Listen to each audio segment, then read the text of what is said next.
सुनो, अभी जो अकाउंटिंग स्टैंडर्ड चल रहा है या जो पार्ट ऑफ अकाउंटिंग स्टैंडर्ड चल रहा है, that is what applicability of the accounting standard in India. इतना पार्ट कर रहे हैं हम लोग, ठीक है। और कुछ क्वेश्चंस हम लोगों ने जो लास्ट टाइम जो अकाउंटिंग स्टैंडर्ड चल रहा था अपना, उसके ऊपर से कुछ क्वेश्चंस करना है, ठीक है। सबसे पहले हम लोग बात करते हैं एप्लीकेबिलिटी ऑफ अकाउंटिंग स्टैंडर्ड। अभी इसके लिए बोल रहा हूँ बिकॉज लेक्चर कितने बजे तक है तुम्हारा?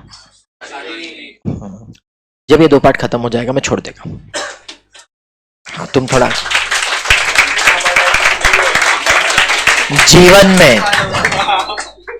जीवन में इतना ताली कभी पढ़ाने के लिए तुमने बजाया रहता तो ज्यादा अच्छा लगता।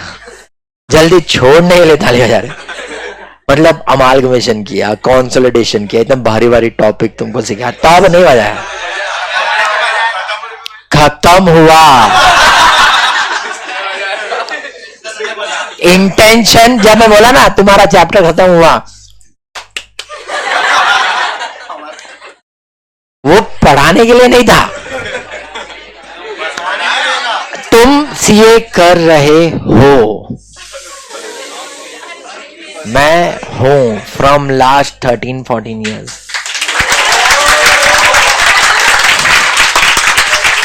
ये सिर्फ तुम्हारा शौक के लिए था कि सर ने बोला सर को पूरा हो गया तो 13-14 साल में ताली बजना चाहिए।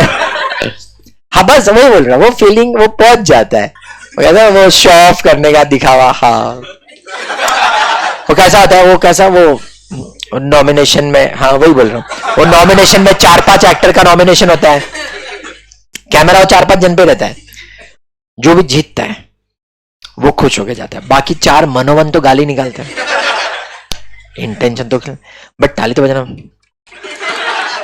तुम्हारा वो वाला था ये सर ने बोला है सुना है बजाना पड़ेगा नहीं तो अच्छा नहीं लगेगा, तो थोड़ा बजा लगेगा। और ये चीज पे तो बजाने का था भी नहीं, बट फिर भी कोई एक बंदा, अरे आज तो सर ने बोला बजाना पड़ेगा, एक ने चालू किया, बाकी लाइन में हाथ ठीक है चला नहीं, वो बेचारे तक बात नहीं पहुंचाता, उसको बाद में क्लिक हुआ, सब बजा मैं भी बजाता हूँ। वो अभी तक सस्पेंस में बजाया क्यों था?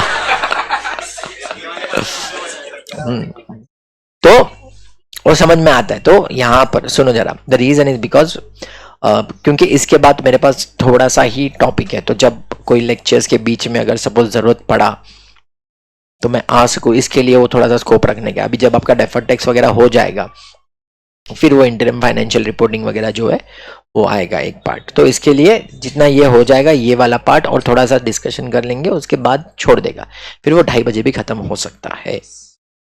तुम जल्दी घर पे जाओगे तो तुम्हारा घर वाला लेना चाहिए, ये हमारा है ऐसा बोले, बोलेगा हमारे वाले को जल्दी आने की आदत नहीं है, ये और किसी का आया है। ठीक है, नाउ लिसन, एक चीज, एक पार्ट जो अपने टेक्स्ट बुक में इस मतलब जो अपना मॉड्यूल में दिया हुआ है ना, वो सिर्फ क्लियर कर रहा हूँ, वो जनरली उसके ऊपर जैसे क्वेश्चन नहीं आता है, बट तुमको पता होना चाहिए, that's why I am discussing. और वो डिस्कशन ऐसा है कि देखो लास्ट टाइम हम लोग ने जब डिस्कशन किया था तो ये बोला था कि जो भी हमारा बुक्स ऑफ अकाउंट्स बनता है, we are preparing books of accounts as per accounting standard, statutory account का उसका अकाउंटिंग स्टैंडर्ड है। तो हम लोग जितना भी बुक्स ऑफ बनाते अकाउंट्स बनाते हैं वो सब अकाउंटिंग स्टैंडर्ड के हिसाब से बनाते हैं। अब अकाउंटिंग स्टैंडर्ड भी लास्ट टाइम जो हम लोग ने डिस्कस किया, भाई अकाउंटिंग स्टैंडर्ड कंपनीज के ऊपर एप्लीकेबल है, जो भी हमारा कंपनीज है उसके लिए क्या है कि वो अकाउंटिंग स्टैंडर्ड जो तुम बना रहे हो that accounting standard is applicable. बाकी अगर हम लोग बोलते हैं कि जो भी तुम्हारा सोल प्रोप्राइटरी कंसर्न है बराबर, या एचयूएफ है, उनको चाहिए तो वो लोग फॉलो करें, नहीं चाहिए तो नहीं फॉलो करें, कुछ चीज के ऊपर रिक्वायरमेंट रहेगा वो उनको क्या करना पड़ेगा, फॉलो करना पड़ेगा। सो अब जब अकाउंटिंग स्टैंडर्ड आ रहा है तो देखो हमने ये बोल दिया कि भाई जो भी कंपनीज है उसको कंपलसरी क्या बनाने का, अकाउंटिंग स्टैंडर्ड फॉलो करने का, क्यों सेक्शन 129 और 133 बोलता है। So we have to follow that accounting standard. But वो टाइम पे ये भी डिस्कस किया था कि तुम्हारा जो भी अकाउंटिंग मतलब अकाउंटिंग स्टैंडर्ड फॉलो करते हो तो बुक्स ऑफ अकाउंट्स तुम्हारा कंपनीज एक्ट के हिसाब से बनता है, बट इनकम टैक्स वाला बोलता है हमारे हिसाब से तुमको क्या बनाना, क्या बुक्स ऑफ अकाउंट्स बनाएंगे। So currently I am discussing the small topic for 3 to 4 minute, that is income tax वाले का खुद का भी अकाउंटिंग स्टैंडर्ड है, ये पता होना चाहिए। नहीं तो हम लोग ने जीवन में सिर्फ अकाउंटिंग स्टैंडर्ड ही देख के रखा है, हमको लगता है यही है, नहीं, इनकम टैक्स वाले के हिसाब से उनका बुक्स ऑफ अकाउंट्स बनता है। मैंने आपको आरडीडी का एग्जांपल दिया था। वो लोग बोलते हैं जो तुम्हारा लॉस होगा तब रिकॉर्ड करो, ठीक है। जिसने भी पढ़ा है तो उसमें अगर आपको याद रहेगा तो उसमें हाउस प्रॉपर्टी में भी सेक्शंस वगैरह दे के रखे हैं कि भाई वो रियल लेटेबल वैल्यू वगैरह तुमको निकालने का वो सब उन्होंने दे के रखा। तो ऐसे ही नहीं बनाया रहेगा ना उन्होंने भी इनकम टैक्स, उनका भी तो कुछ एक बेसिक चीज रहेगा कि वो हिसाब से उनको क्या करने का है, फॉलो करने का। एंड दैट्स व्हाई करंटली अभी वही एक टॉपिक, बिकॉज कैसा होता है ना, अगर ये टॉपिक में नहीं पढ़ाएगा तो तुम कभी पढ़ोगे नहीं, और पढ़ोगे नहीं तो तुमको कभी समझ में भी नहीं आएगा कि ऐसा कुछ भी था। So that's why just 3 to 4 minutes on that, information purpose के लिए ही सही, बट वो तुमको पता होना चाहिए। That's why I am discussing that thing.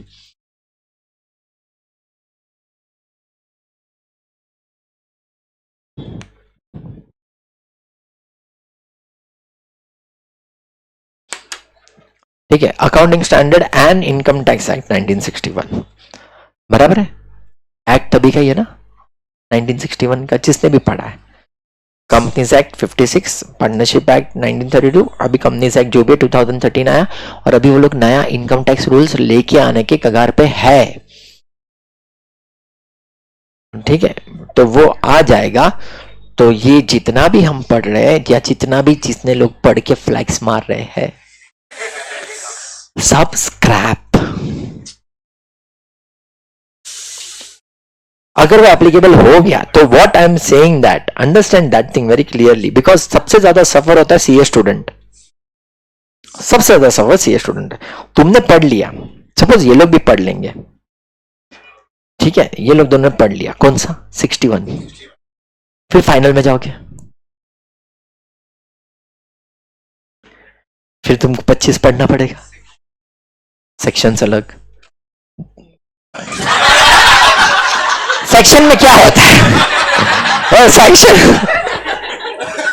फिर ये सब लोग पीछे से सोम चिल्लाएगा क्या गलती इनका बता मेरे को।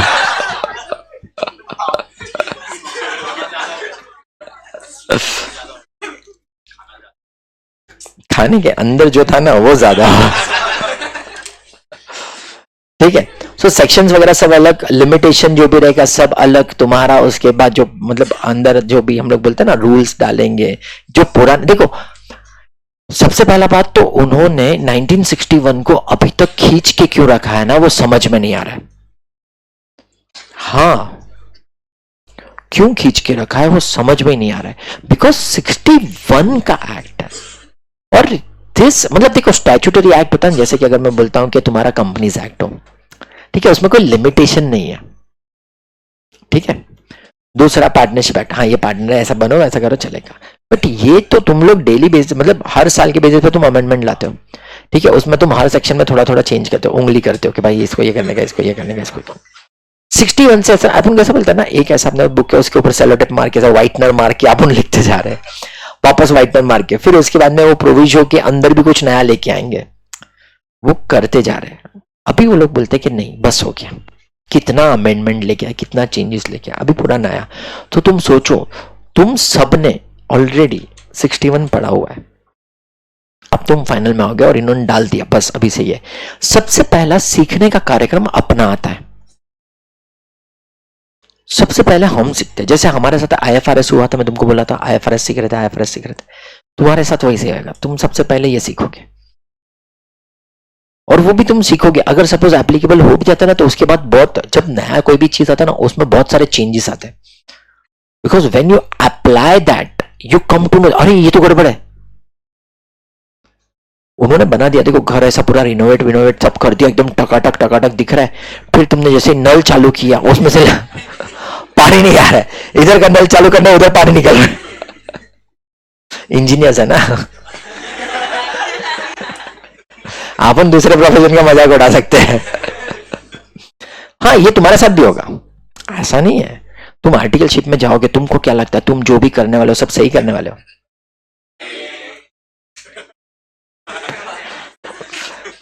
तुमने जो कांड किए उसका गाली हो सकता है तुम लोगों के होते हुए तुम सुनो, ये भी हो सकता है कि 4-5 साल बाद निकले, जब तक तुम सीए बन चुके हो। जो नया आर्टिकल आया वो स्क्रूटिनी हैंडल कर रहा है, भाई गड़बड़ क्या हुआ था। हम बहुत करके आए ऐसा, क्योंकि कैसा है अपन कर रहे हैं, ठीक है, अपने को लगता है सब सही है। अब जिसने भी इनकम टैक्स पढ़ा है, हमने ऐसा मस्त एक पूरा बैलेंस शीट बनाया, टकाटक ट्रेडिंग पीएनएल सब बनाया, इनकम निकाला, इनकम के ऊपर टैक्स कैलकुलेट किया कि इतना टैक्स आ रहा है, और जो टैक्स आ रहा है वो टैक्स पीएनएल में डाल दिया। अब पीएनएल में डाल दिया, एंट्री पास कर दिया, एक्चुअली पीएनएल अप्रोप्रिएशन में जाना चाहिए था, हमने पीएनएल में एंट्री पास कर दिया। पीएनएल में एंट्री पास कर दिया तो ऑटोमेटिकली उधर तुम्हारा जो भी है नेट प्रॉफिट कम दिख रहा है। अब जब रिटर्न फाइलिंग करने का सॉफ्टवेयर आता है, उसमें हम लोग ने इनकम टैक्स माइनस करने के बाद वाला फिगर डाला, टैक्स कम दिखा, हमने कम भरा। कम भरने के बाद नहीं नहीं नहीं, इतना तक नहीं गया, कम भरने के बाद हमने उसका ऑडिट रिपोर्ट बनाया।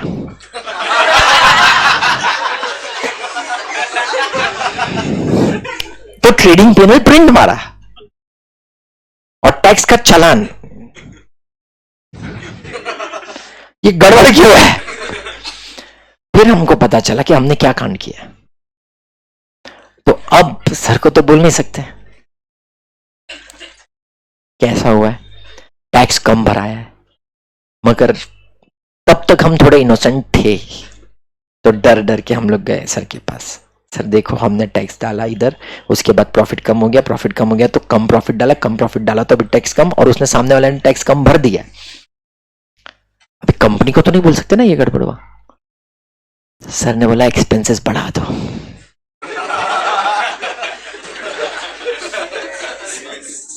जितने का डिफरेंस, हम रिवर्स कैलकुलेशन उधर से सीखे, टैक्स इतना, इनकम इतना, इनकम इतना तो तुम्हारा मतलब प्रॉफिट इतना तो एक्सपेंसेस इतना होना चाहिए, प्रॉफिट इतना, सिंगल एंट्री हम करके आए थे प्रैक्टिकली, तो वो हिसाब से सेट किया। तो ऐसा चीज होता है, ऐसा तो इंजीनियर वाले गड़बड़ करते हैं, अपन भी गड़बड़ कर सकते हैं।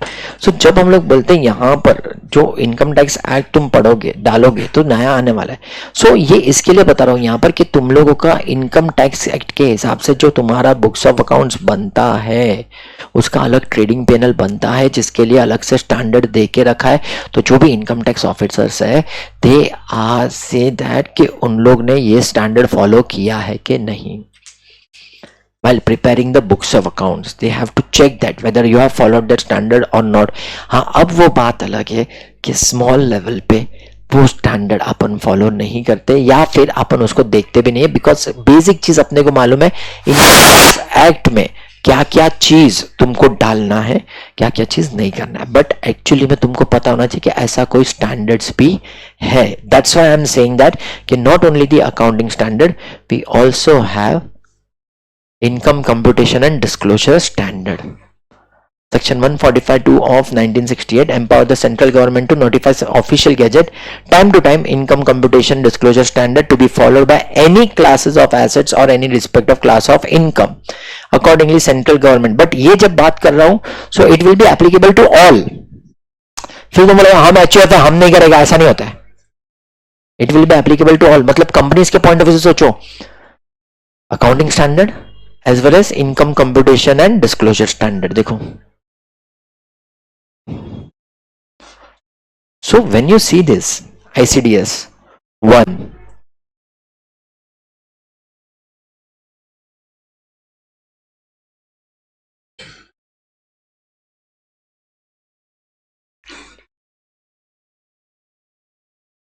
मतलब तुम सोचो अकाउंटिंग स्टैंडर्ड भी ये सब आइटम पे है, बट यही सब आइटम पे income computation and disclosure standard भी है। It means when we are talking about कि कंपनीज एक्ट में कैसे रिकॉर्ड करने का, तो तुम अकाउंटिंग स्टैंडर्ड देखो, बट जब तुम लोग इनकम टैक्स भरने का है नहीं भरने का है, कितना आ रहा है, वो सब चीज तुमको देखने का है, so you have to follow this standard. हाँ, अब वो बात ये हो सकता है इसमें, ये चीज सुनो, ये बात इसमें हो सकता है कि certain accounting standards have the concept और treatment which is same as ICDS. Certain thing which are same as ICDS. क्यों? बिकॉज अगर वो चीज करेक्ट है और वैसा मेंटेन करने का है तो हम लोग कुछ नया नहीं बताएंगे, हम आईसीडीएस को फॉलो करेंगे। क्यों इधर दिखाने का अलग और इधर अलग दिखाने का? अगर सेम ट्रीटमेंट जा रहा है तो we will accept same as ICDS, but जहां पर सेम नहीं जा रहा है वहां पर हम क्या हो रहा है, कॉन्ट्राडिक्ट। तो हम अकाउंटिंग स्टैंडर्ड का बुक्स अलग से बनाएंगे, आईसीडीएस के हिसाब से बुक्स अलग बनाएंगे। इसके लिए 2 पीएनएल बनता है। अब तुम बोलोगे सर वो दोनों दिखता है तुमको तुम्हारे हाथ में जब भी कंपनी का आएगा सिर्फ एज पर अकाउंटिंग स्टैंडर्ड वाला आएगा, स्टैट्यूटरी रिपोर्ट के हिसाब से आएगा। तुमको कभी भी तुम्हारे हाथ में कोई भी कंपनी का इनकम टैक्स डिपार्टमेंट का पॉइंट ऑफ व्यू से बैलेंस शीट नहीं मिलेगा तुमको। वो इंटरनल पर्पस के लिए रहता है, वो टैक्सेशन पर्पस के लिए रहता है, जो तुम्हारे हाथ में नहीं आएगा। हाँ, तुमको दिखेगा वहां पर कि भाई देखो इधर इनकम इतना दिख रहा है, उधर इनकम इतना दिख रहा है, या इधर इतना इनकम के हिसाब से टैक्स आएगा, उधर लगेगा। इसके लिए एक तुम्हारा अकाउंटिंग स्टैंडर्ड है डेफर्ड टैक्स। डेफर्ड टैक्स आने के पीछे का रीजन ही वही है कि कंपनीज एक्ट के हिसाब से तुम्हारा इनकम कैलकुलेशन अलग हो रहा है और इनकम टैक्स एक्ट के हिसाब से तुम्हारा कैलकुलेशन अलग हो रहा है। दोनों में फर्क है। अब इनकम टैक्स हिसाब से तुम लोग अलग से कैलकुलेशन करोगे, यहां से अलग से कैलकुलेशन करोगे तो डेफिनेटली प्रॉफिट में फर्क आएगा, प्रॉफिट में फर्क आएगा, सो तुम्हारा टैक्स में भी फर्क आएगा। इसके लिए अकाउंटिंग स्टैंडर्ड है डेफर्ड टैक्स के, भाई इसको कैसे ट्रीट करे। कभी कभी कोई कंपनी में ये हो सकता है कि भाई कंप्यूटेशन में मतलब तुम्हारा अकाउंटिंग स्टैंडर्ड के हिसाब से जो तुमने बुक्स ऑफ अकाउंट्स बनाया ना उसमें जोरदार प्रॉफिट दिख रहा है, और इनकम टैक्स के हिसाब से जो तुमने बुक्स ऑफ अकाउंट्स बनाया उसमें लॉस दिख रहा है। बेस्ट एग्जांपल धीरू भाई, Reliance in early days was zero tax paying company. Guru movie देखो कभी, शेयर होल्डर को डिविडेंड दिल खोल के मिलेगा, गवर्नमेंट को पैसा नहीं मिलेगा, क्योंकि कंपनीज एक्ट के हिसाब से प्रॉफिट है जोरदार, इनकम टैक्स एक्ट के हिसाब से नहीं है। Zero profit, negative profit. उसी के चक्कर में ये सब देख के अगर देखो एक कंपनी कोई ऐसा करेगा तो दूसरा कंपनी को बुरा लगेगा कि नहीं लगेगा? दूसरा कंपनी ऐसा नहीं बोलेगा उसको भी आटे में लो, मैं भी करेगा। They have started that thing. That's why they have to introduce minimum alternative tax, MAT। वरना MAT का जरूरत ही नहीं था। गवर्नमेंट को दिख के तो आता है ना भाई कि तुम एक बार बनाओ, 2 बार बनाओ, 3 बार बनाओ, क्या तुमको मालूम है, बट दिख के तो आता है ना। उन्होंने डाल दिया MAT, started with 5%। MAT minimum alternate tax, that is how much, 5%। फिर 7.5, 10, 12.5, 15, अब कोई अलग लेवल पे बैठा, 20 या 30 पे बैठा हुआ है, कुछ 18 पॉइंट समथिंग पे। तो अब यहां पर what I am trying to say, हमारा accounting standard is correct, but उन्होंने भी अपना अकाउंटिंग स्टैंडर्ड देके रखा, और नाम देखो सब जाने पहचाने नाम है, नंबर सबके अलग है, बिकॉज उनके लिए उतने ही काम के हैं जितने उनको चाहिए। तो देखो सबसे पहले अकाउंटिंग पॉलिसीज कि भाई बुक्स ऑफ अकाउंट्स बनाने में वापस से तुम क्या क्या पॉलिसी फॉलो कर रहे हो, वो है इनकम टैक्स का। तुम्हारा पूरा प्रॉफिट उसके ऊपर ही डिपेंड है। जिसने भी ऑडिट वगैरह पढ़ा हुआ भी आपको मालूम रहेगा कि भाई तुम्हारा इन्वेंट्री का वैल्यूएशन का certificate is also required from the management. तुम ऑडिट करने तभी जाओगे जब वो तुमको इन्वेंट्री वैल्यूएशन का सर्टिफिकेट देगा कि 31 मार्च को ये तुम्हारा वैल्यूएशन था, वो स्टैम्प भी मार के देगा, फिर मैं देखेगा उसका ऑडिट बराबर है कि नहीं है। कंस्ट्रक्शन कॉन्ट्रैक्ट कैसे रिकॉग्नाइज करने का, इनकम कैसे रिकॉग्नाइज करने का, वो सब कंस्ट्रक्शन कॉन्ट्रैक्ट अकाउंटिंग स्टैंडर्ड भी बोलता है और कंपनीज एक्ट भी बोलता है, सॉरी इनकम टैक्स एक्ट भी बोलता है। रेवेन्यू कैसे रिकॉग्नाइज करने का, वो दोनों जगह पे उन्होंने दिया हुआ है। तो हो सकता है कि मैं ये भी बोल सकता हूँ कि जब अकाउंटिंग स्टैंडर्ड बना हो तो रेवेन्यू रिकॉग्नाइज कैसे करने का वो income tax point of view से उठाया हो कि भाई यही सही तरीका है। देखो अगर कोई सही तरीका है तो कहीं से भी उठाने में कोई प्रॉब्लम नहीं है, कोई ईगो नहीं आएगा, that if it is the correct way we have to follow that way। फिर देखो टेंजिबल फिक्स्ड एसेट्स, डेप्रिसिएशन उसके अंदर का part, effect of changes in foreign exchange rate, government grant, securities, borrowing cost, provision, contingent liabilities and contingent assets. ये सबसे बड़ा accounting standard में difference जो तुम्हारा अकाउंटिंग स्टैंडर्ड देता है और तुम्हारा आईसीडीएस देता है। तो इतने वहां पर वैरायटीज है, तो मैं इसके लिए ये पढ़ा रहा हूं या ये बता रहा हूं बिकॉज वरना ये चीज या ये किसी के दिमाग में होगा भी नहीं कि यार आईसीडीएस नाम का भी स्टैंडर्ड है। नहीं तो दिमाग में सिर्फ दो ही स्टैंडर्ड रहते हैं, अकाउंटिंग स्टैंडर्ड और जब ऑडिट पढ़ोगे तो ऑडिटिंग स्टैंडर्ड, बस यही है। तीसरा बैठा है ये, so you have to at least have the knowledge of that कि हाँ भाई ये भी बैठा है। हर एक को एप्लीकेबल नहीं होगा, बट जब एप्लीकेबल होगा तो तुमको पता रहना चाहिए। इसके लिए बता रहा हूँ, इसके ऊपर डिटेल में नहीं जाएंगे क्योंकि हमको सिर्फ इतना इन्फॉर्मेशन है। सो मेरा काम है कि तुमको बताना, देखो ये आईसीडीएस वगैरह भी है जिसको अपने को काम में लेने का है, ठीक है। अब आगे का बात, जब हम लोग बात करते हैं यहां पर अकाउंटिंग स्टैंडर्ड को एप्लीकेबल तो करने का है, हमने बोला स्टार्टिंग में जो पीपीटी में हमने लिख के रखा था यहां पर, companies accounting standard is mandatory, non company entity, ठीक है, non company entity, sole proprietor HUF वगैरह optional. If a firm decide to get its account audited by CA then it will be prepare its financial statement as per accounting standard. तो ICDS भी कहीं कहीं पर बोलता है कि तुम्हारा अकाउंट जो भी है तुमको बनाना पड़ेगा, ऑडिट करना पड़ेगा, तो हम इसके हिसाब से करेंगे। चलो अब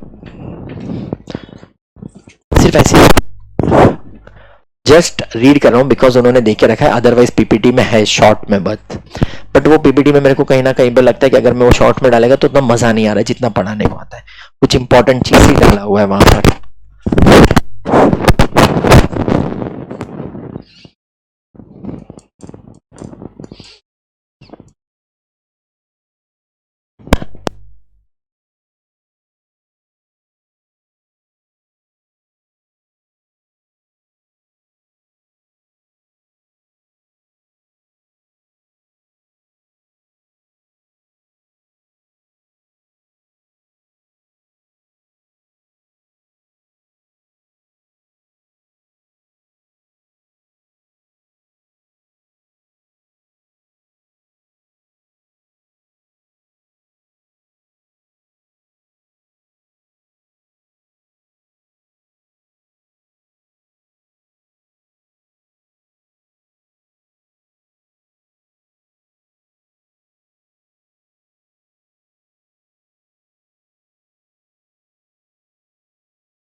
चलो सुनो अभी,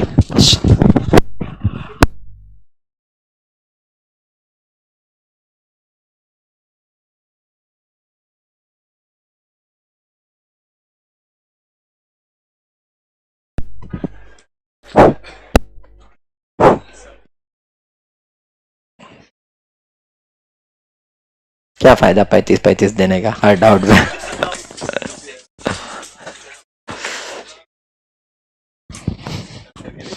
तो ऐसा करेगा, ट्रिब्यूटरी गैप करेगा फिर।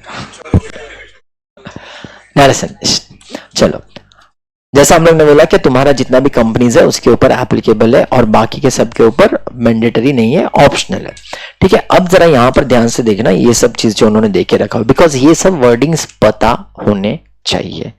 एग्जाम में अगर आया तो 2 से 4 मार्क का क्वेश्चन आएगा और मन नहीं किया तो नहीं भी पूछेगा। बट जब हम जाते मतलब जब हम आर्टिकलशिप में जाएंगे या जब कोई अच्छे फर्म में जहां पर प्रैक्टिकल लेवल पे वो लोग फॉलो करते हैं, सो तुमको पता होना चाहिए कि वो टाइम पे हमको क्या करना है। अच्छा फर्म में जहां पर प्रैक्टिकल लेवल पे फॉलो करते हैं। बाकी कोई फर्म में उन्होंने बोला इट इज कंसिस्टेंसी, जो चल रहा है वो चलने दो,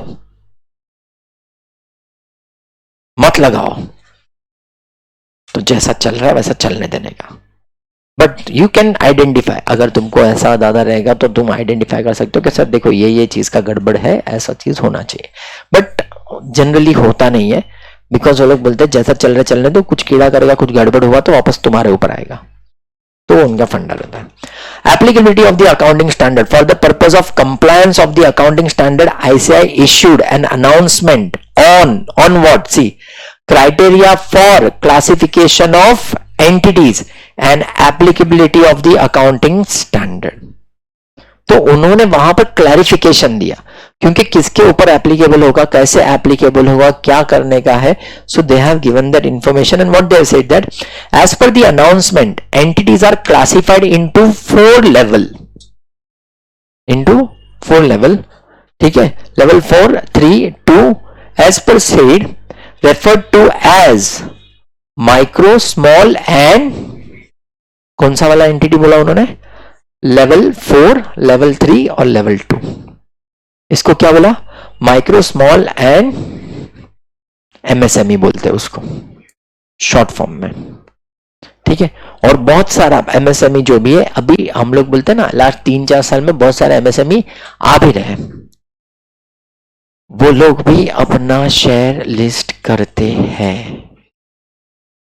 ठीक है, याद रखना, उनका एक अलग चीज है, उनको वो लोग बोलते हैं कि शेयर्स वो लोग देना चाहते हैं जनरल पब्लिक को, they can give as a general public but they do not want to list their share, they want to give their share, they don't want to list their share. तो तुम अगर देखोगे 2-3 ऐसे app है जिसमें वो लोग बताते कौन सा आईपीओ आएगा, जिसमें बोलते हैं मतलब वो लोग बोलते हैं कि जनरल पब्लिक को, और एक सिर्फ ऐसे ही, तो you can buy share from there also. बहुत सारे कंपनीज ऐसी है जो अपने शेयर्स देते हैं, तो इसके लिए क्या बोला, micro, small and medium entity. However, when the accounting standard were notified by the central government in consultation with the National Advisory Committee on Accounting Standard, देखो वर्ड क्या है, नेशनल एडवाइजरी कमिटी ऑन, अब ये national advisory committee एक अलग committee है जो किसके ऊपर देता है, अकाउंटिंग स्टैंडर्ड पे। अगर अमालगमेशन का तुमको याद रहेगा तो हमने क्या बोला था कि जो भी अमालगमेशन हम लोग करते हैं, अमालगमेशन में जब मर्जर होता है, मर्जर होने के टाइम पे हम लोग ने पता है वो बीच में कैपिटल लॉस लिखा था, और तुम बोलते हो हमने सर उसी के लिए ताली बजाया था जब मैं कैपिटल लॉस वाला बात कर रहा तो 10-12 बाकी के लोग कैपिटल लॉस कहां था।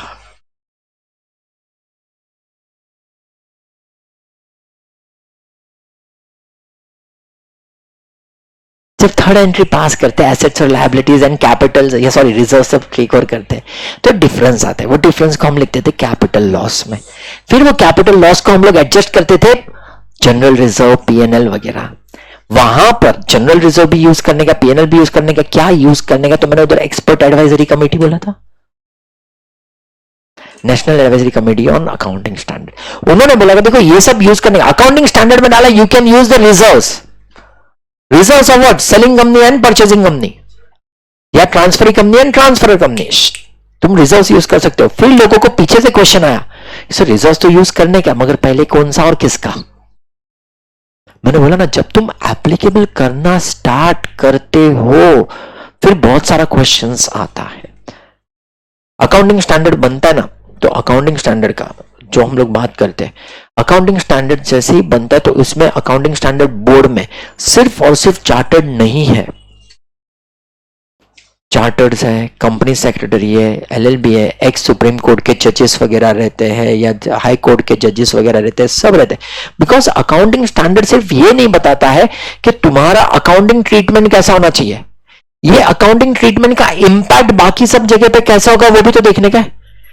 When we are saying that how to recognize, accounting standard बताता है, बट वो रिकॉग्नाइज कैसे करने का है, उसका मेजरमेंट कैसे करने का, वो सब बाकी सब में तो एप्लीकेबल है। अगर मैं फॉरेन करेंसी का बात करता हूं, आपको क्या लगता है फेमा बीच में नहीं आया रहेगा कि ये ट्रीटमेंट करने का, तो फेमा को भी तो ध्यान में रखा रहेगा। मैं बोलता हूं नहीं, फेमा को ध्यान में रखना, हमने हमारा ट्रीटमेंट बना दिया, वापस वही चीज, accounting standard can not override law. जो आपने बुक्स ऑफ अकाउंट बनाया गलत, क्यों? बिकॉज लॉ अलग चीज बोल रहा है। जब आप ट्रीटमेंट दे रहे हो, आप रिकॉग्नाइज करने का बात कर रहे हो, आप कंटिंजेंट लायबिलिटी को बोल रहे हो कि उसका डिस्क्लोजर दो, तो वो सब चीज का इंपैक्ट कहीं ना कहीं तो आएगा ना। सो हर एक चीज को ध्यान में रख के अकाउंटिंग स्टैंडर्ड बोर्ड में जमा होता है लोग, कि वो लोग बनाते हैं, और वो लोग जब बनाते हैं तो अकाउंटिंग स्टैंडर्ड का ड्राफ्ट बनाते हैं, ड्राफ्ट बनाने के बाद वो हर एक चार्टर को भेजते हैं, दिस इज द ड्राफ्ट, तुम रीड करो, तुमको बताओ उसके अंदर क्या है। द रीजन इज बिकॉज जो भी चार्टर्ड अकाउंटेंट है, सब लोग कहीं ना कहीं पे वो चीज के बारे में जानते हैं, और जो प्रैक्टिसिंग चार्टर्ड अकाउंटेंट है, they came across certain situation may be possible which are not available in the standard. मैं प्रैक्टिसिंग चार्टर्ड अकाउंटेंट नहीं है, या मैं जो प्रैक्टिस करता हूं बहुत छोटे लेवल पे प्रैक्टिस करता हूं। मैं जनरली बोलता हूं नॉट प्रैक्टिसिंग, मैं ऐसे ही बोलता हूं नहीं करता प्रैक्टिस, क्योंकि बिकॉज मेरे पास मेरे क्लाइंट फिक्स इतने ही, दैट्स इट, इतने ही क्लाइंट का करेगा, और अगर कोई आया तो उसका करेगा। बट जैसे मैं बोलता हूं जीएसटी नहीं पता है मेरे को, भाड़ में गया, नहीं किया है, तो अब जीएसटी के बारे में मेरे को मालूम ही नहीं है, तो मैं क्या सजेशन दे सकता हूं उसके ऊपर? उसके लिए केवल सर है, उनको पूरा मालूम है ऊपर से लेके नीचे तक। अगर उनको पता चला, अगर उसको जीएसटी में ऐसा कुछ अमेंडमेंट आ रहा है या कुछ आ रहा है, सबसे पहले उनको ही पता चलेगा, because he is ready to या he is updating every day by himself, so he knows very well. मेरे को नहीं पता है, मैंने 3 बार किया, तीनों बार जीएसटी चेंज किया उन्होंने। मैं 3 सेमिनार लिटरली अटेंड किया था, बिकॉज हमने पढ़ा था सर्विस टैक्स।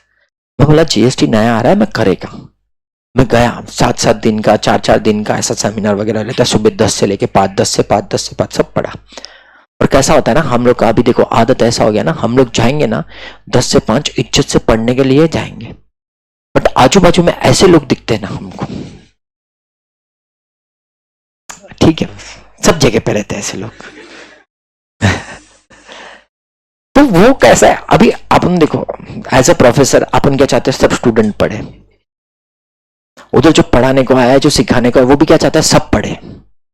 और अपन ये फील्ड में तो अपने को लगता है कि यार उसको बुरा लगेगा अगर अपन ने ध्यान से नहीं देखा या नहीं लिखा, तो मतलब अपना भी ईगो हर्ट होता है कि अगर तुम लोग ऐसा आजू बाजू को दिमाग पनकता है। वो बात अलग है, अभी अपन नहीं करते इतना ज्यादा, भाड़ में गया, लेट गो। तो अब वो कोई पढ़ा रहा है ना, कोई भी सेमिनार अटेंड करता है, कोई सिखा रहा है ना, तो मेरा अटेंशन रहता है उधर कि नहीं, उसको एटलीस्ट लगना चाहिए मैं पढ़ रहा है, हाँ एटलीस्ट उसको लगना चाहिए कि पढ़ रहे हैं। बट आजू बाजू में इतने नमूने लोग आते हैं ना, मतलब मेरे पास जीएसटी में आए थे अच्छे अच्छे सीनियर थे पढ़ने वाले, वो ऐसा बैग भी लेके आएंगे, ऐसा नोटपैड वगैरह खोलेंगे वगैरह वगैरह। एक तो मेरे को समझ में नहीं आता, अगर वो सिखा रहा है, उसने पैम्पलेट वगैरह दे के रखा, तो नोटपैड में लिखना क्या होता है। सच्ची में मेरा आज तक जितना भी सेमिनार अटेंड किया ना, पहला पेज ही नोटपैड का भरा भरा, कुछ कुछ लोगों का पूरा भर के हो जाता है। बोले ये तो लिखा हुआ है। अब उधर ऐसे नमूने आते हैं जो ऐसा बैठेंगे और फिर सो जाएंगे।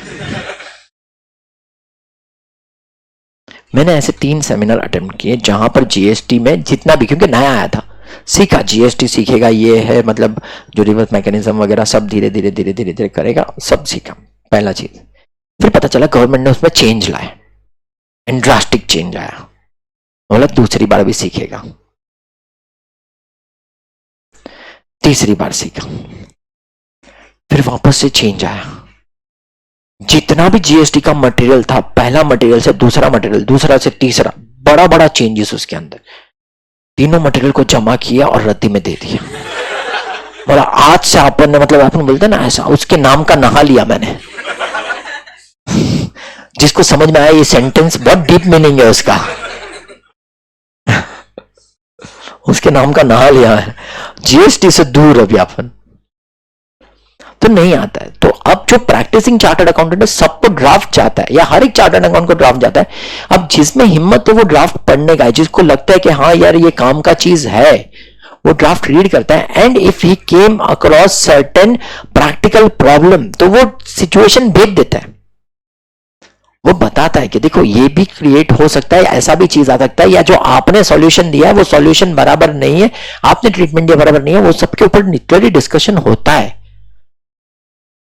वो सब डिस्कशन होने के बाद एक तुम्हारा अकाउंटिंग स्टैंडर्ड बाहर आता है, ऐसे ही नहीं आता है। फिर उसके बाद भी अगर सपोज कभी लगता है तो एक्सपर्ट एडवाइजरी कमेटी है जो उसके ऊपर कमेंट देता है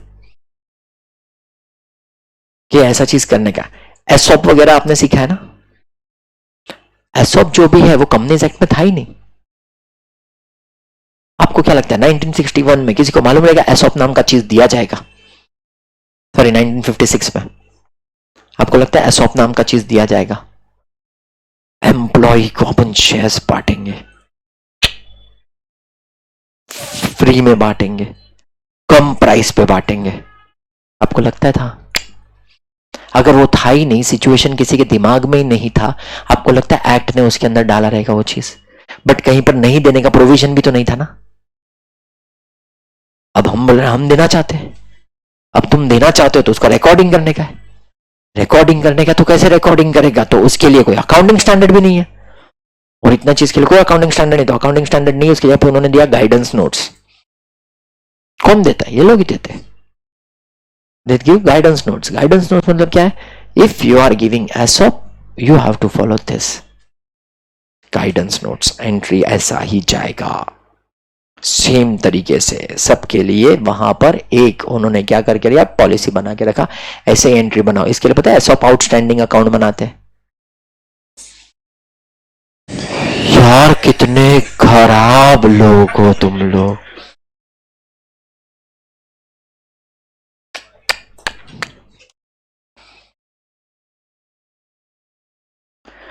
मतलब क्या फायदा इसको उधर से ऐसा कनेक्ट करने का मेरा, जब तुम, मेरे को ऐसा लग रहा है मैं क्यों बोले जा रहा हूं। नहीं देना चाहिए। वो पीपीटी का स्लाइड खोलो, उसमें डालो, खत्म हो गया तुम्हारा अकाउंटिंग स्टैंडर्ड। 2:30 का 2 बजे छोड़ देगा, तुम उसमें भी ताली बजाओगे। 2 बजे छोड़ गया, याद ही नहीं आ रहा। देखो बेशर, छोड़ो, ध्यान दो, इधर ध्यान दो। When the accounting standard, the central government also issued a criteria for classification of entities and applicability of the accounting standard for the companies. ठीक है, उसके लिए भी उन्होंने क्लासिफिकेशन देके रखा है, क्लैरिफिकेशन देके रखा है कि किसके ऊपर क्या। बिकॉज देखो तुम्हारे पास टोटल 29 अकाउंटिंग स्टैंडर्ड है, हर एक के ऊपर हर एक एप्लीकेबल होगा जरूरी नहीं है। क्यों? बिकॉज हो सकता है ना, देखो कंपनी है बट कुछ कंपनी छोटा कंपनी है, तो क्यों सब अकाउंटिंग स्टैंडर्ड का बर्डन उसके ऊपर डाल के मारने का उसको? सिंपल सा बात है, सबको क्यों मारने का? हाँ, जो बड़ा है उसके ऊपर डालो, छोटा है उसको क्यों मारने का? So that's why burden is not applicable to all companies. वैसा है। According to the criteria for classification of entities and applicability of the accounting standard issued by the government, there are 2 levels, namely small and medium-sized companies, as defined in the Companies Accounting Standard Rule 21, and companies other than SMC, that is non-SMC.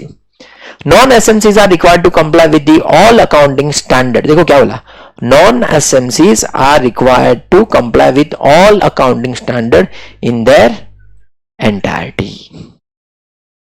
तो उन्होंने देके रखा हुआ है, क्या देके रखा उन्होंने, कि there are 2 type of companies.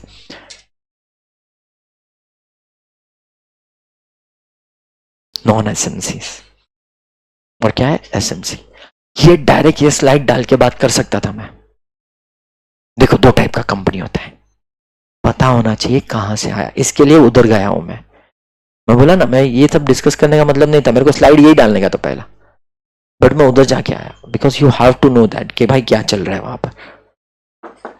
So 2 company उन्होंने गाइडलाइन देके रखा। मतलब तुम सोचो, जब अकाउंटिंग स्टैंडर्ड बनाया तो ऐसा नहीं कि जबरदस्ती सबके ऊपर एप्लीकेबल कर दिया है, उन्होंने क्या थॉट प्रोसेस रखा रहेगा कि किसको डालो, किसके ऊपर मारना पड़ेगा, किसके ऊपर नहीं रखना पड़ेगा. दैट्स वाई उन्होंने बोला, देखो पहले तो इन्होंने बोला 4 लेवल ऑफ एंटिटीज का बात किया हुआ है. अब as per the announcement of entity classified into 4 levels. Level 4, 3, 2 entities as per said announcement were referred to as micro, small and medium entities. यहां पर क्या बोल के रखा हुआ है? According to the criteria of classification of entities, the applicability of the accounting standard issued by the government, there are 2 levels, namely small and medium sized companies as defined in the company's accounting rule, company accounting standard rule 21. Companies other than SMC, जिसको क्या देके रखा? Non SMC. अब उन्होंने criteria क्या देके रखा हुआ है? Criteria for non company entity for applicability of the accounting standard. ठीक है, अब टाइम पास देखो यहां पर सिर्फ ऐसे ही. क्यों? बिकॉज देखो the council of the ICI at its 400 meeting held on 18/19/21. ठीक है, consider the matter relating to applicability of accounting standard issued by to the ICI to non-company entities. मतलब as and when they required वो लोग क्या करते जाते हैं, उसमें अमेंडमेंट, उसमें क्या करते जाएंगे, चेंजेस. तो वो चीज के लिए बोला 400 मीटिंग. मतलब तुम सोचो कितना मीटिंग होता रहेगा उनका, और टाइम पास के लिए नहीं मिलेंगे. 18 और 19 मार्च 2 दिन का मीटिंग था 2021 में. नहीं तो बोलेगा सर इसमें मंथ किधर है, मार्च दिया है उधर. हाँ मेरे को मालूम नहीं तुम कैसा बिहेव करोगे.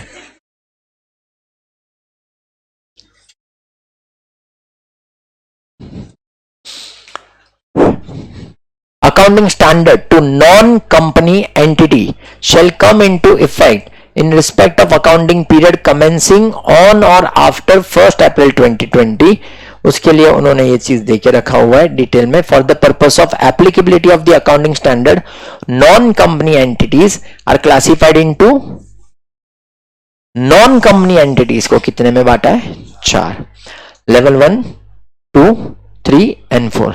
Level 1 entities are large size entities. Level 2 entities are medium size entities. Level 3 entities are small size entities. And level 4 entities are micro entities. समझ में आया कैसे क्राइटेरिया में डाला उन्होंने? अब ये क्यों? तो देखो ऊपर लेवल 1 एंटिटीज को क्या बोला? सब अकाउंटिंग स्टैंडर्ड एप्लीकेबल है. पढ़ा था ना उधर हमने. Why? Because it is large size entities.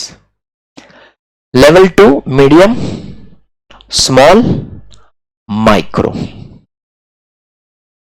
Large, medium, small and micro entities.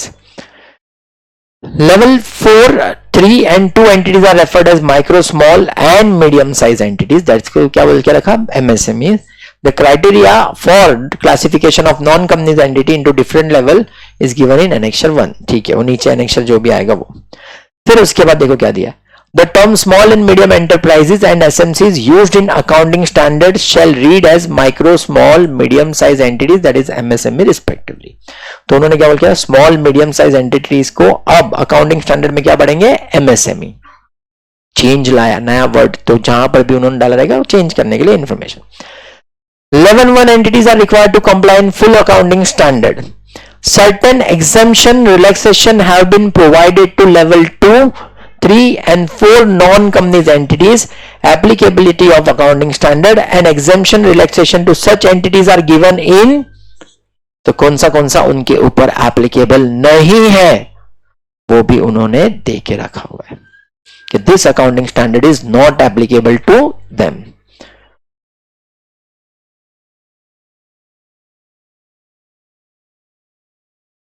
ठीक है, ये सब टाइम पास उन्होंने देके रखा है. ठीक है, harmonise the various difference between the accounting standard issued by ICI वगैरह.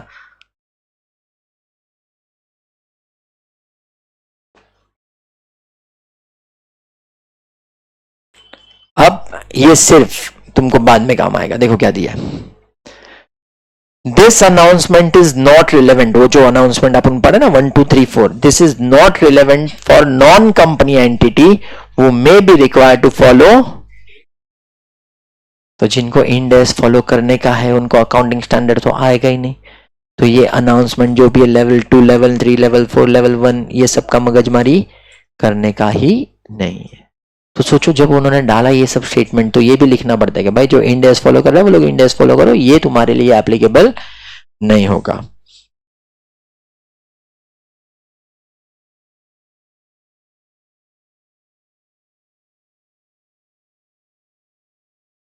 ठीक है, अब criteria for level 1, level 2, level 3, level 4। ठीक है, सबसे पहले level 1 entities, non companies entities which are fall in any one और more following categories, any one और more at the end of the relevant accounting period are classified as level 1 entities. Entity whose securities are listed on the securities are listed or are in the process of listing in any stock exchange, whether in India or outside India. ये पहला condition. Second, banks, अगर कोई भी bank आया तो automatically वो किस में बैठ गया तुम्हारा, level 1।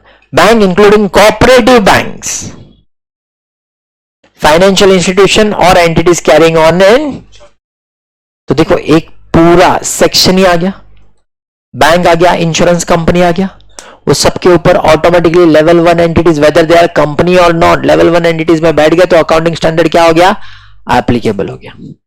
All entities engaged in the commercial, industrial or business activity whose turnover exceeds rupees 250 crores in the immediately preceding accounting year. So if we are saying that 2025-26 में मुझे चेक करने का है कि भाई ये लेवल 1 एंटिटीज वगैरह बना है कि नहीं, तो 24-25 का देखने का सेल, उसका टर्नओवर 250 करोड़ हुआ है, अगर यस तो हम क्या बोलेंगे, then it will be considered as level 1 entities. अब देखो ये 250 करोड़ वगैरह है ना, ये अमेंडमेंट टाइम टू टाइम आता है। इनकम टैक्स में जब मैं बोलता हूं ना बहुत पहले का चल रहा है, बहुत पहले का चल रहा है, इट मींस पहले ऐसा हुआ करता था कि अगर तुम्हारा टर्नओवर, जब तक मैं जानता हूं तब तक तुम्हारा टर्नओवर अगर 40 लाख रुपया है, जब मैं जानता, जब तक मेरा ऑडिट चल रहा था तब, उसके बाद भी बहुत साल तक यही रहा कि if your sales turnover is 40 lakh तो तुम्हारा जो भी बिजनेस है उसको ऑडिट करना पड़ेगा। कितना, 40 लाख। अब वो 40 लाख उन्होंने कौन से साल में डाल के रखा था, मैं बोलता हूं अगर सपोज 61 में एक्ट बना है, ठीक है, उसके बाद थोड़ा बहुत अमाइंड किया रहेगा उन्होंने, बट कम से कम मैं बोलता हूं 8 से 10 साल तक तो मैं देख रहा था कि 40 लाख के ऊपर गया तो तुमको क्या करना पड़ेगा, ऑडिट करना पड़ेगा। तुम सोचो अगर आज के टाइम पे वो लिमिट को 40 लाख ही रखते, सबको एप्लीकेबल हो जाएगा। सी सिंपल सी चीज, इन्फ्लेशन तो है ना, इन्फ्लेशन तो आएगा, चीज तो महंगा हुआ ही है, तो तुमको टाइम टू टाइम क्या करना पड़ेगा, चेंज करना पड़ेगा। इसके लिए उन्होंने तो टर्नओवर का लिमिट भी चेंज किया। अभी कितना लिमिट चल रहा है पता है, 1 करोड़। फिर भी 40 लाख से 1 करोड़ पे आया, टेक्निकली बहुत कम है। तुम लोग सर 1 करोड़ का टर्नओवर हो गया ना, टर्नओवर 1 करोड़ का, उसका तुम जीपी परसेंटेज वगैरह निकालोगे 10% तो सिर्फ 10 लाख ही कमाया है, बट उसके ऊपर ऑडिट का प्रेशर आ गया। तो वही चीज है कि भाई 1 करोड़ बहुत कम है। इनकम टैक्स का लिमिट देखो, अपन बोलते हैं ना टैक्सेबिलिटी, इंडिविजुअल का लिमिट देखो, 5 लाख के ऊपर अगर आप कमाओगे या 7 लाख के ऊपर आप कमाओगे तो आपको टैक्स भरना पड़ेगा। ठीक है, तुम बोला सर न्यू रूल्स के हिसाब से अलग है, 7.5 के ऊपर जाओ, 8 के ऊपर जाओ, तुम्हारे जेब से टैक्स जाएगा। मेरे को बताओ अगर तुम साल का 8 लाख कमा रहे हो, तुम्हारे हाथ में 1 रुपया नहीं बचेगा। तुम्हारा स्टैंडर्ड ऑफ लिविंग ही रहता है। भाई तुम लोग होम लोन भरने वाले हो, 8 लाख में से होम लोन भी लिया तो कुछ नहीं बचने वाला तुम्हारे पास। सो गवर्नमेंट को कम से कम वो चीज का चेंजेस तो लाना चाहिए कि कम से कम तुमको ऐसा बोलना चाहिए 12 या 15 लाख के ऊपर जाओगे तो टैक्स भरो। कोई बंदा 5 लाख कमा रहा है, 7 लाख कमा रहा है, उसमें भी अभी न्यू स्कीम में फिर भी वो अच्छा है, उसने बोल दिया 7.5 लाख तक तुम्हारा जो भी रहेगा तो 0 टैक्स, 12 लाख तक, 12 लाख तक। बट वो 12 लाख में भी तुम्हारा जितना भी स्लैब वगैरह में अगर सपोज तुम पुराने से जाओगे, 12 लाख में तुमको कोई डिडक्शन नहीं है, पुराने में तुमको होम लोन वगैरह का डिडक्शन तो है, तो घूम फिर के आ तो वहीं पर रहे हो कि तुमको, और 12 लाख तुम करंट असेसमेंट ईयर का बात कर रहे हो, प्रीवियस का नहीं पढ़ रहे हो, ठीक है, वैसा चीज प्रीवियस में तो वो कम था। तो जब हम लोग बोलते हैं 12 लाख तक, तो 12 लाख तक तुम्हारा कोई इनकम टैक्स नहीं, चलो मान लिया, गुड। 12 के ऊपर जाएगा तो बड़ा अमाउंट आ रहा है, ऐसा नहीं छोटा मोटा अमाउंट आ रहा है। फिर तुम 12,10,000 पे भी पहुंचे ना तो भी तुम्हारा 80-90 हजार का टैक्स आ रहा है, और मार्जिनल रिलीफ गया ना तुम्हारा, तो सीधा वो 10,000 भी बढ़ेगा ना तुम्हारा सीधा 80,000 का टैक्स बढ़ जाएगा। तो वैसा चीज है। सो टेक्निकली वो खेल रहे, बट तुम्हारा लिमिट तो बढ़ना चाहिए, बिकॉज वी नो दैट कि क्या चीज है। Over a period of time ये जो भी है 250 करोड़ वो लोग धीरे धीरे क्या कर रहे हैं, बढ़ा रहे हैं, बिकॉज दे नो दैट कि भाई टर्नओवर इतना तो होने वाला ही है। तो उन्होंने क्या बोला, पहला चीज जिसका सिक्योरिटी जो भी है लिस्टेड करंट अकाउंट, मतलब करंट तुम्हारा स्टॉक एक्सचेंज इंडिया में या फिर आउटसाइड इंडिया, बैंक है, फाइनेंशियल इंस्टीट्यूशन है, इंश्योरेंस बिजनेस है। फिर तीसरा क्या बोल के रखा, 250 करोड़ के ऊपर का। Fourth, all the entity engaged in the commercial, industrial or business activities having a borrowings in excess of 50 crores. Borrowing in excess of, ये तीनों नहीं है, बट 50 करोड़ के ऊपर का लोन लेके रखा हुआ है, तो ऐसे ही कोई तुमको देगा नहीं 50 करोड़ का लोन। तो दैट्स वाई उसको कहां पर डाल दिया उन्होंने, और holding and subsidiaries entities of any one of the above. कहां पर आया देखो लास्ट लाइन, होल्डिंग और सब्सिडरी भी।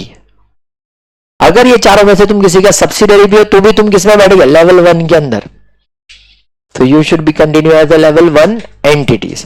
और अगर कोई भी लेवल 1 एंटिटीज है तो उसके ऊपर सारे अकाउंटिंग स्टैंडर्ड एप्लीकेबल है। तो देखो मैं तुमको जब बोला था ना कि तुमको पता होना चाहिए लेवल 1, लेवल 2, लेवल 3, लेवल 4, ये क्यों बोला था कि अगर तुम कोई कंपनी का ऑडिट वगैरह कर रहे हो और तुमको बोलेगा कि ये अकाउंटिंग स्टैंडर्ड एप्लीकेबल नहीं, तो तुमको पता होना चाहिए कि वो लेवल 1 में बैठा है, 2 में बैठा है, 3 में बैठा है, 4 में बैठा हुआ है। और ये सिखाने के पीछे का रीजन क्या है, क्योंकि अगर मैं बोलता हूं कि तुम ऑडिट कर रहे हो, तुमने देखा कि भाई तुम्हारा जो भी है ये टर्नओवर 250 करोड़ के ऊपर हो गया, तो you have to say that sir इसके ऊपर तो सारे एप्लीकेबल हो जाएंगे। वो चीज तुम्हारे दिमाग में होना चाहिए कि भाई हाँ 250 करोड़ के ऊपर का टर्नओवर है, ऐसा कहीं पर मैंने पढ़ा हुआ है कि 250 करोड़ के ऊपर का टर्नओवर लेवल 1 एंटिटी हो गया। लेवल 1 एंटिटी हो गया तो उसके ऊपर सारे अकाउंटिंग स्टैंडर्ड एप्लीकेबल होने चाहिए। तो जब तुम ऑडिट करोगे at the time you have to check that कि भाई बाकी के सारे स्टैंडर्ड फॉलो किए है कि नहीं किए।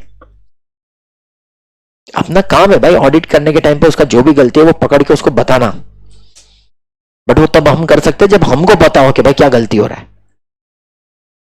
क्योंकि वो तो बैठ गया कि जो भी एप्लीकेबल था उसने बना के रख दिया, रिपोर्ट बना के तुमको दे दिया। देखो हर कंपनी लिस्टेड कंपनी नहीं होता है कि हर एक कंपनी का अकाउंटेंट जो भी रहेगा या जो मैनेजमेंट रहेगा, डायरेक्टर्स जो भी रहेगा, वो इतना नहीं रहेगा कि उसने सब प्रॉपर बनाया रहेगा। So whenever we are going for checking, अपने को भाई यही चेक करने का कि भाई सब कुछ ना कुछ तो गड़बड़ है अंदर, वो माइंडसेट के साथ ही जाने का, तो ही समझ में आएगा कि उन्होंने क्या ठीक किया है क्या गलत किया है। लेवल 1 के बाद नेक्स्ट लेवल 2 एंटिटीज। ठीक है, पहला 3 पॉइंट देखो क्या है। First point, all entities in commercial, industrial और business activities whose turnover exceeds 50 crore but does not exceeds, all entities जिसका एक्सेस कितना है, borrowing 10 crore but less than, criteria दे दिया ना उन्होंने, holding and subsidiary of any अब ऊपर 5 आइटम था लेवल 1 के लिए। सबसे पहला लिस्टिंग, तो अगर कोई भी तुम्हारा सिक्योरिटी लिस्टिंग है तो डेफिनेटली तुम लेवल 1 में बैठ गए, तो लेवल 2 में आने का चांस ही नहीं था। दूसरा banks, financial institution and insurance business, अगर वो भी तो लेवल 1 में बैठ गया। बचा तुम्हारा 3, जिसमें से था 2 जिसमें कंडीशन क्या था, 250 करोड़ एंड 50 करोड़।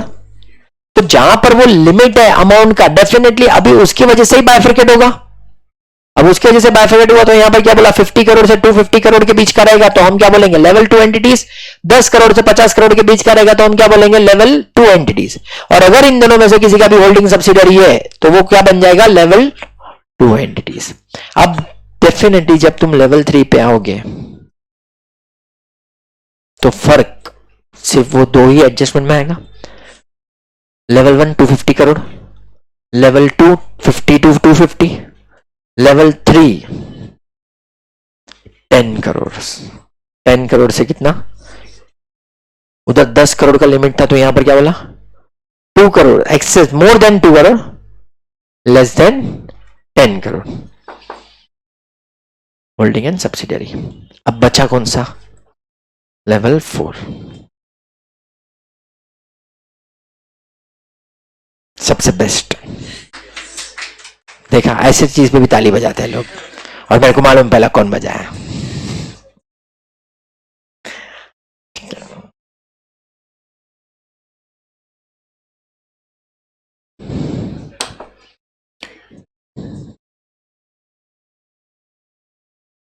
देखो एकदम शॉर्ट में बना के रखा है, medium size, small size, micro. क्योंकि लेवल 1 2 3 4 को नाम भी दिया है उन्होंने। Level 1 large entities, level 2 medium size, level 3 small size and level 4 micro. वो नाम भी दिया, इसके लिए एमएसएमई बना, बट पता होना चाहिए। 1 2 3 4 5, इसमें 3 कंडीशन, इसमें 3 सॉरी इसमें 2 कंडीशन, इसमें 2 कंडीशन, और इसमें क्या बोला, कहीं पर भी आया तो जाएगा।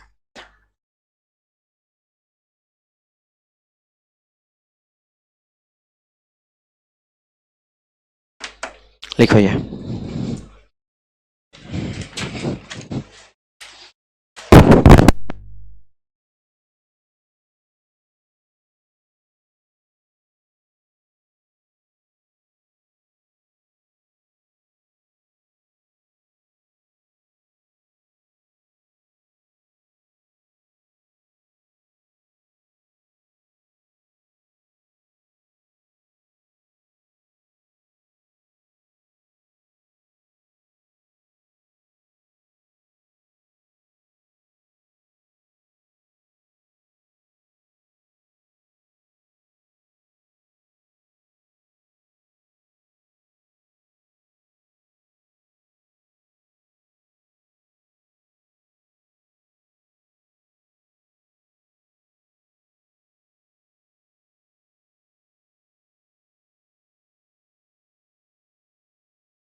SMC, देखो in case a non SMC subsequently become SMC, it will not be entitled for the above exemption relaxation unless the company remain SMC as for 2 consecutive accounting period.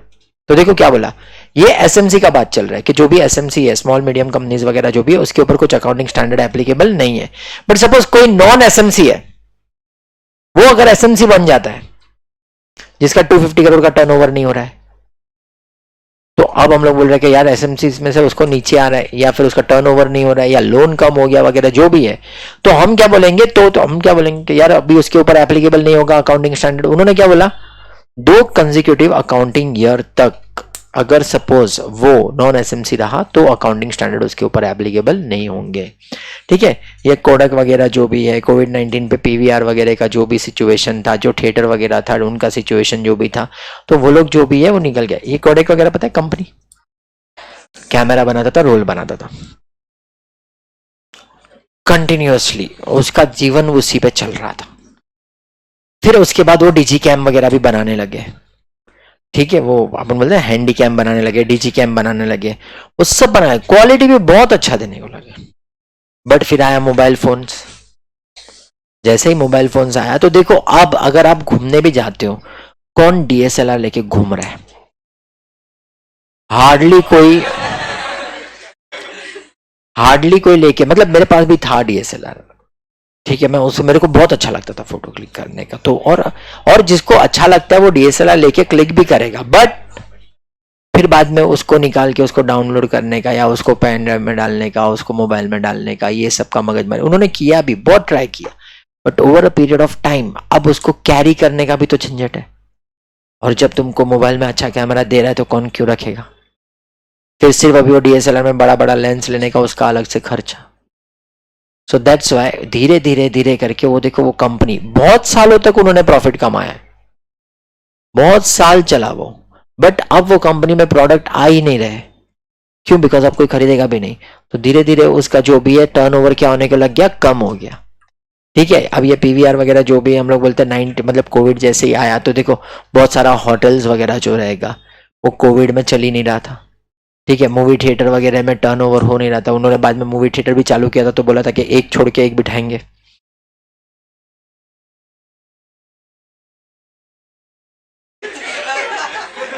कैसे बैठेगा कुछ लोग.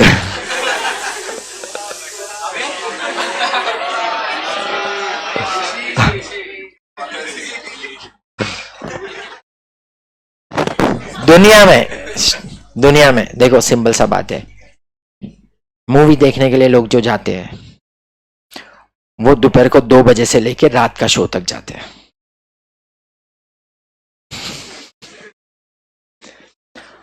सुबह के टाइम पे बहुत कम लोग होते हैं जो मूवी देखने जाते हैं. टाइम नहीं रहता ना लोगों के पास, इसके लिए बोल रहा हूं, और कुछ नहीं है. जो समझ गया ठीक है, वो लोग सुबह मूवी देखने जाते हैं. Third, ICAI has also classified non-company entity into 4 levels for granting exemption and relaxation. ठीक है, पहले लिखो, की पॉइंट्स लिख दो यहाँ पर. उसके बाद जो नॉन कंपनीज एंटिटीज है उसको 4 लेवल दिया हुआ है, तो वो 4 लेवल में ट्रांसफर करेंगे.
लिख के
चलो लास्ट लाइन.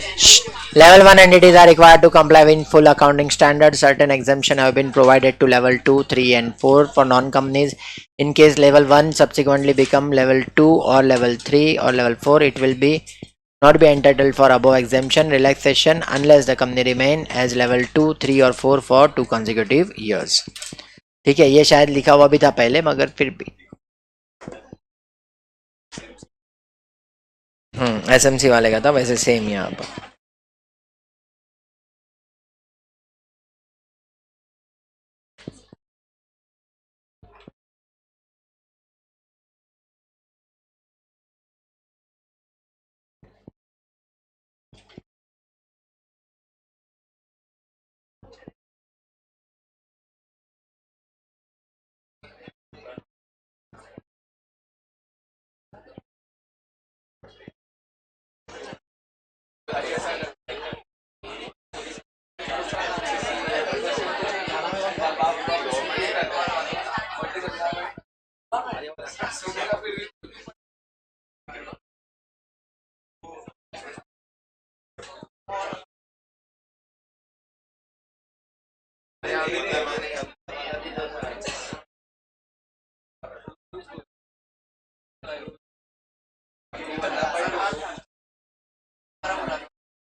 पेज नंबर 13 पे आओ। अरे बैग भी निकाल के बैठे हो तुम लोग, ये तो देखो इतना सब लिखा हो गया।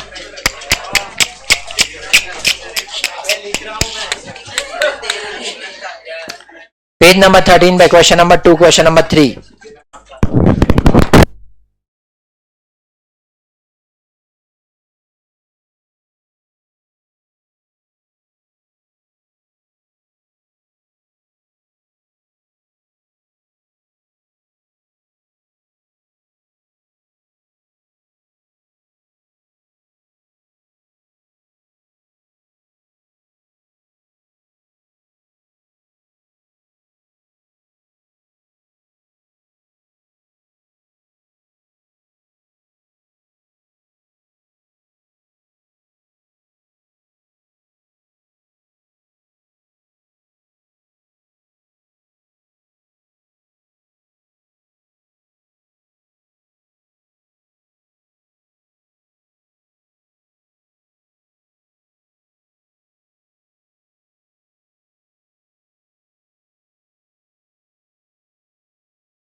देखो क्वेश्चन नंबर 2। अभी वो पेज नंबर देख लो भाई, सितंबर और मई वाले दोनों जन झगड़ा करो। मई का 13 है। हाँ, इधर से ही तुम्हारे इधर कटौती चालू कर दी हमने। 3 पेज तो पहले 13 पेज में ही कम हो गए तुम्हारे। ठीक है। A company was classified a non SMC in 21-22। In 22-23, it has a classified as SMC.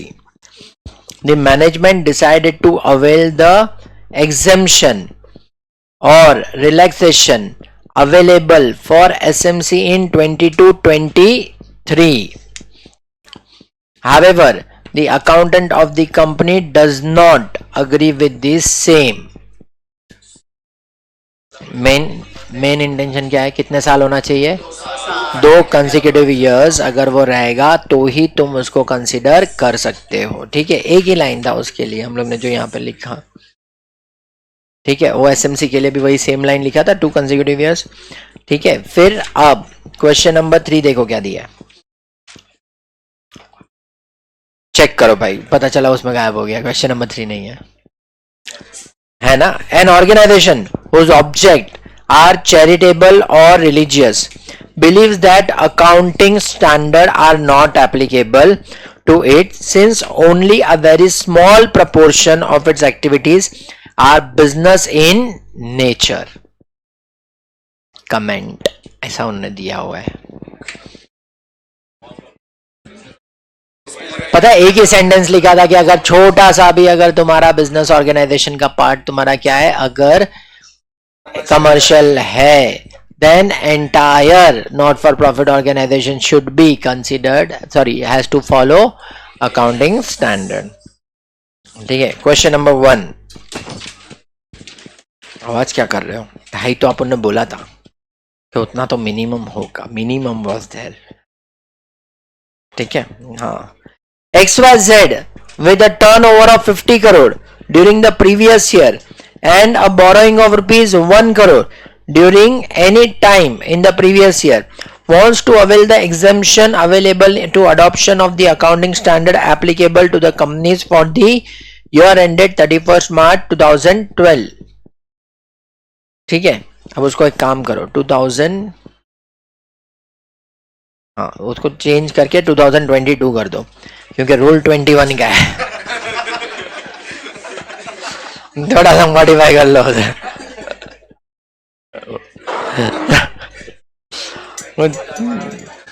जिसको नहीं समझा कर लो, चुपचाप से 22 कर लो, ठीक है।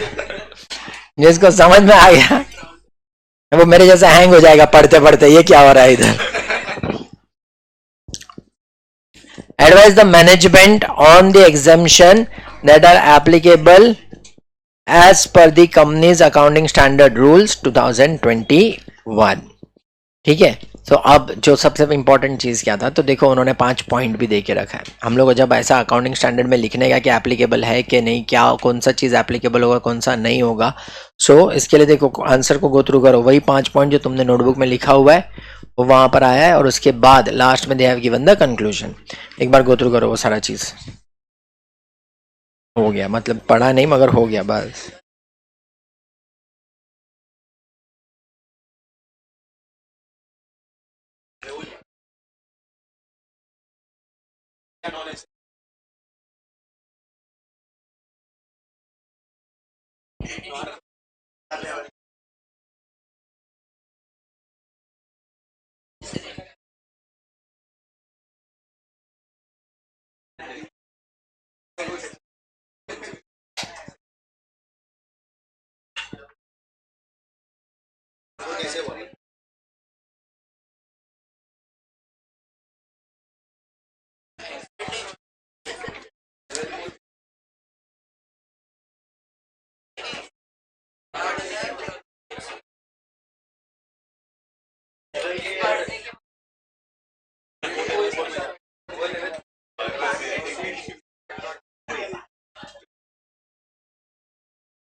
हुआ वो, ठीक है।